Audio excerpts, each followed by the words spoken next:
آقا این همون موتور کامل است که گفتم رفته ایساکو گرفته. آبپاشو باز کردیم. عیبو فقط نگاه کن. فکر کنم کارسند میرسوپاپه. ولی حالا عیبو نگاه کن شما. ببین فقط که میگم موتور کامل نخری، عیبو فقط نگاه کن. ببین روغن از کجا داره میاد.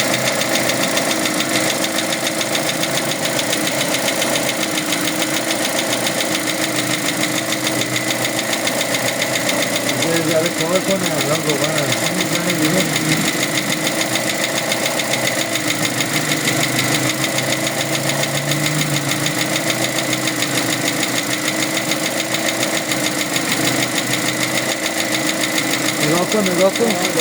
نگاه کن روغن رو ببین روغن علای سرسینه علای واچه سرسینه داره میزنه بیرون بین سیلند و سرسیننده. نگاه کن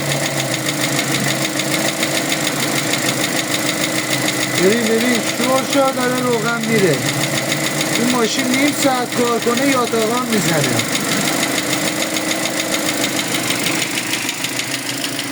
یا علی